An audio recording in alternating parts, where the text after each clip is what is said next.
Mr. Busy.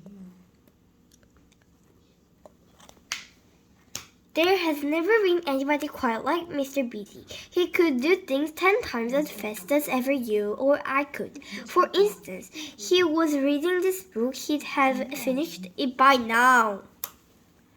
He lived in a very busy-looking house which he'd built it himself.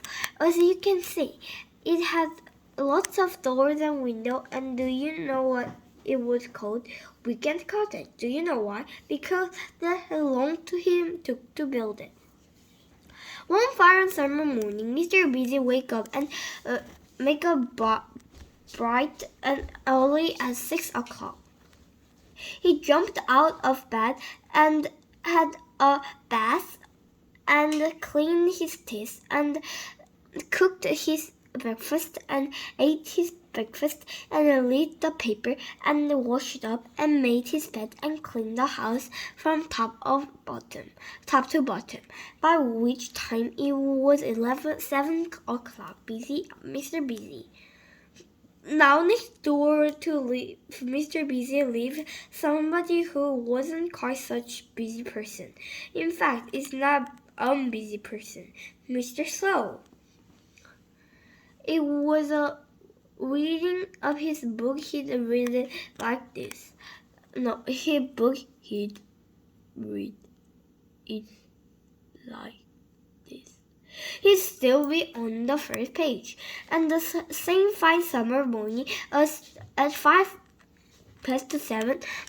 when Mr. Busy knocked at his door, Mr. Slow was fast asleep in bed. He'd gone to bed for an afternoon nap the day before and somehow hadn't woke up until I heard a knocking at the door. Who's that knocking at my door? He called downstairs. Good morning, cried Mr. Busy. Can I come in? And without waiting for an answer, he went inside. Where are you? They called. Outstairs, came the slow reply. And Mr. Busy went upstairs, 2 at a time. Good heavens, he said, you're still in bed. And he made Mr. Slow get up and made a bed for him and cooked his breakfast for him and cleaned his house for him. Poor Mr. Slow. He hated to be rushed and fussed. Why, said Mr. Busy briskly. It's a fine day. Let's go for a picnic. Mr. Slow pulled a face.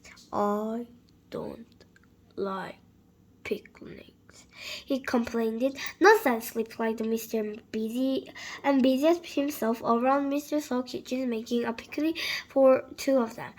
It took him a minute and a half. Right, he cried, and he finished. Off we go.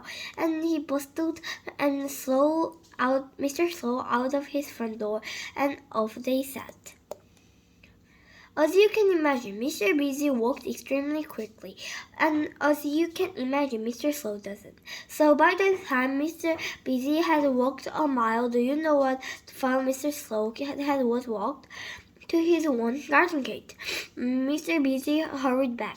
Come on, he cried impatiently. Hurry up! Hurry up, replied Mr. Slow. Impossible.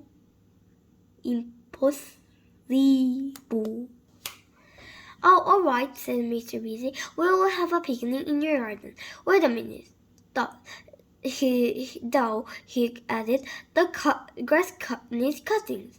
And he rushed back to the weekend cottage and rushed back again with his lawnmower and rushed up and down cutting Mr. Slow's lawn. And it took him 2.5 minutes. It took have taken him 2 minutes, but he had a mow and Mr. Slow, who couldn't get out of the way in time. Right, said Mr. Busy, picnic time. And together on a fine summer day, they had a fine picnic. Well, actually, Mr. Busy had a finer picnic than Mr. Slow because he ate more quickly and he had more of the food. Mr. Busy stretched out on the grass. That was fun, he said. I like picnics. You do. I don't. said Mr. Slow. Tell you what, went Mr. Buzz, ignoring him. Tomorrow we will go on a proper picnic out in the country. Mr. Slow pulled a face and went to Mr. Busy. I'm ordering to do that and get you on into the country. I will have called for you earlier than I did this morning. Mr. Slow pulled another face. See you tomorrow then, said Mr. Busy, and went home and cleaned his house and bottom to the top. The following morning, Mr. Busy jumped out of the bed and at 5 o'clock and had a bath and cleaned his teeth and cooked his breakfast, and he ate his breakfast and laid a paper and washed up and made his bed and cleaned the house and top of bottom, by which time it was 6 o'clock, and he knocked on Mr. Slow's front door. Come on, he cried.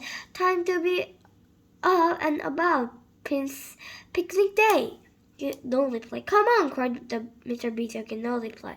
Mr. Busy went inside and upstairs three at a time and into Mr. Slow's bedroom, expecting to find him in the bed, but he wasn't. Wasn't anywhere upstairs, and he wasn't anywhere downstairs. Bother, said Mr. Busy.